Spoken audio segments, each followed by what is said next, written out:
Hey, it's Kia. The world of investments can sometimes seem like a really murky, confusing place. There's a lot of loud voices on the internet talking about stuff like Bitcoin and NFTs, and it can really make investments seem like an extremely risky thing. That's only for the chosen few.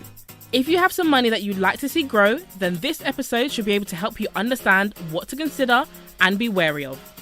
There are different levels of risk, and you don't have to be a tech bro to get investing. With me to get into all of this is Timi Merriman-Johnson. Timi is the founder of Mr MoneyJar, a financial education company, and he's also a podcaster and author. So Timi, let's get into it. Can you give me a very entry-level explanation on what investing actually is and what is and isn't considered an investment? Sure thing, and thanks for having me, Kia. I like to think of investing as a long-term form of saving where we set aside money today in expectation of a return in the future. If we don't expect the return, then we might be gambling or speculating. And if we expect the return right away, then we're trading. So it's just very important to know the difference between those three things.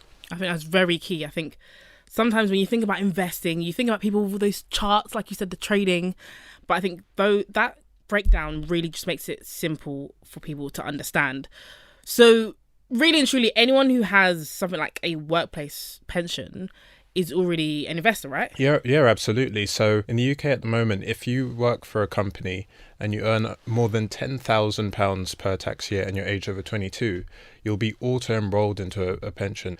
And this money isn't saved in cash. It's actually invested for you, albeit very much happening in the background over the course of your career, so that when you come to retire, you have a pot of money to either stop working or to work a bit less. So yes, if you pay into a workplace pension, you're already an investor, which is a fantastic thing. So let's bring it back then. So if we're talking someone who's brand new to investing, what are the products that they should consider looking at? So there's a few different types of investing accounts you can use. There are stocks and shares ISAs, there are lifetime stocks and shares ISAs, and there are also pension accounts, which we just mentioned. They're also a type of investment account. But if you're a beginner, you may want to start investing into a fund in a stocks and shares ISA, as that lends itself well to people who are investing for the first time.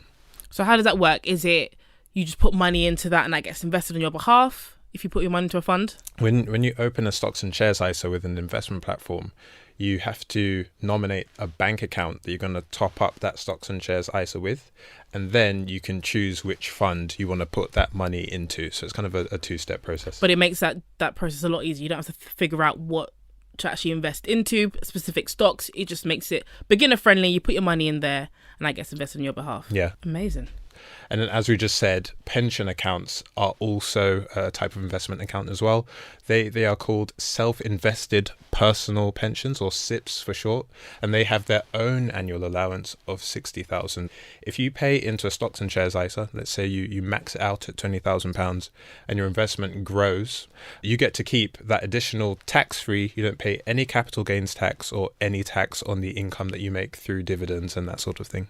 I mean, anytime I hear things are tax-free and we get money, Timi, it always we want to get puts money. A smile on my face. It makes me happy. You know, if we can bring home some extra money, we don't have to give it to taxes. That's always a good thing, isn't it? Yeah.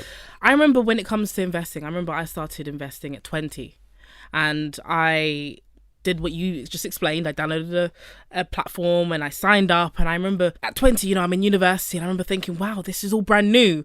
But it was so exciting to start to learn. I mean, I didn't start investing straight away. I did what you just mentioned. I researched on all of them and found the best one for me.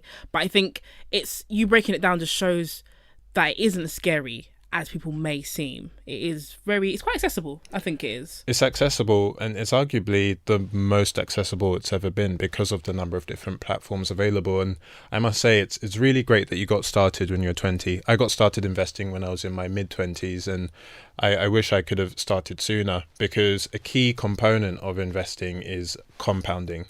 So the great thing about the fact that you started so early is that even starting with just small sums and investing regularly gives your investments a longer period of time to grow and compound over time. And compounding is basically where you get growth on top of the growth that you already have. There's an exercise I like to do when I give talks. I'll say to people, what would you much rather have? £10 million today or a £1 coin that doubles every day for 30 days? And like, people can tell that it's a trick question. So they'll go for the £1 coin. I'm like, yeah, you're quite right. If you take the £10 million today, fair enough, you're a multimillionaire. But if you double £1 30 times, then you're a billionaire. Because that's how compounding works. With each additional day, your money is doubling and it can grow exponentially. Compounding is the way. Let your money grow. Put your money in, and the growth can be on top of that growth. Yeah, we love that. I think we've been talking about investing, and I think it's also worthwhile mentioning that some employers are actually now offering workplace ISAs. So the benefits of these is that they're convenient. You can pay into them through salary deductions. That's through regular payments or through a lump sum. And the service charges on them are usually better than they would be if you set it up independently. It's available for people through their employers, so it's also worth an additional consideration for people to have a look at. Now, Timi, I want to talk about something. I want to talk about risk. So when we talk about investing, we know there's obviously higher risk attached to investing than, let's say, putting money in a savings account, right? But what kind of housekeeping should our listeners do to prepare for this additional risk? Risk and understanding your attitude to risk is very, very important when it comes to investing, because it must be said from the very beginning that there's no such thing as a 100% risk-free investment. You're always taking on a degree of risk when you set that money aside in the expectation of that future return. But the reason why we invest is because, and we can see it at the moment with the rising cost of living, is that cash tends to lose its value over time due to inflation. And so we invest so that hopefully our cash can grow at a rate faster than in inflation. And we can see that that's happening in the UK at the moment. But as you said, there are some very important housekeeping things to do before we invest. Number one is to look at paying down high interest consumer debt. We know from the data that the average interest rate on an overdraft is about 40%. We know the average interest rate on a credit card is about 20%. And to get a 20% return on an investment year in, year out would make you one of the best investors in the world. It would make you a Warren Buffett level investor. And so if you have high interest consumer debt, it's worth looking at either taking that to 0% or paying it down, because that's money that you're losing. The other thing to look at is, so we said investing is a long-term form of saving, but short-term savings are important too. And so the very first place to start is your emergency fund, right? So the way to think about your emergency fund is, if you were to lose your primary source of income or an emergency was to happen, do you have enough money to get yourself through that without having to rely upon debt? Saving an emergency fund before you invest means that should your investments fluctuate in value, which they will do from time to time, you have a pot of cash that you can draw upon. The other thing to look at is things you'd like to do or have in the next year or two. As we said, investing is for the long term. We tend to think of it in terms of years and decades rather than in weeks or months. So if you're looking at the next 1 to 2 years and you have things that you'd like to do or have, this could be buying Christmas presents, going on holiday, saving for a house deposit will be a big financial milestone for a lot of people. Making sure that you're saving towards those goals as well is very important. Then anything over and above that can go into investments. That's money that you don't need today, and that's going to work for you going forwards. I think that's good points that you've made about understanding risk and preparing for it, right? And I think I'm very big on emergency funds because we never know what's going to happen. It's so key to have a pot of money saved there just in case things happen, right? And I'm really pleased to say that I think the pandemic has actually changed a lot of our attitudes to risk as well. Earlier on in my career, the idea of having a pot of money set aside for seemingly no reason at all seemed very arbitrary to me. It's not something that I necessarily wanted to do. But I think the pandemic has shown a lot of us that you can lose your primary source of income and things can happen, your situation can change, and particularly for like younger savers, they're actually really thinking about it and doing it in a very sophisticated way. So even though we're saying it on this podcast, I speak to lots of people that are doing this already, and I think it's great. Timi, what advice would you give to our listeners who are deciding, yes, I want to start investing, but they're trying to figure out what is the right investment for them? That's a really good question. I think there'll be lots of kind of different things to look at. Knowing how long you want to invest for, will be a really key thing, because like we were talking about risk, like yes, you can invest into like individual stocks, for example, but that's actually the riskiest way to own company shares. So you may want to look at funds, for example. We know that there's a growing kind of appetite for ethical investments. And so if you want to invest in a way that doesn't invest in arms or tobacco or that sort of thing, then that might be a sort of investment that's right for you. But also people with particular values, like religious values, you may want to invest in like Sharia funds or halal funds. That's another way that you can look at it.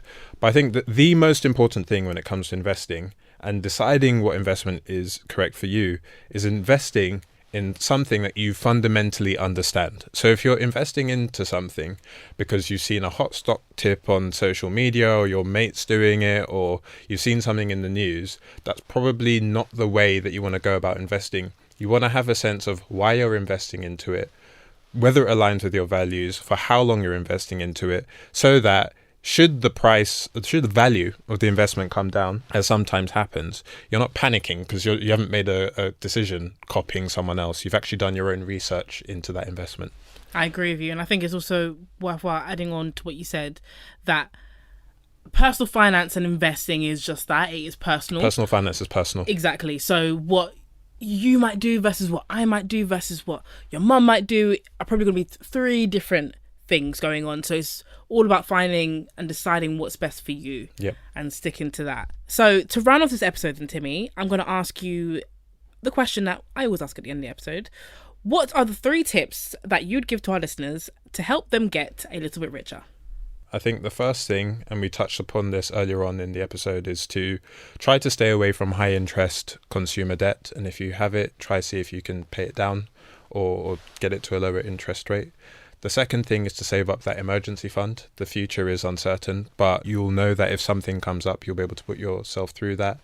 And then to set aside small amounts of money every month, invest regularly for the long term, and you should be financially better off at the end of that. Timi, thank you so much. You always give such amazing gems, and that was no different. So thank you so much for coming on to this episode. This has been great. So a couple of things to say about all this. Please don't put money into high-risk investments that you cannot afford to lose. I know it sounds obvious, but it's always worth keeping in mind. Once you're up and running, investment can be a great way to take more control over your finances. And so can self-employment, which I'm going to be exploring next week.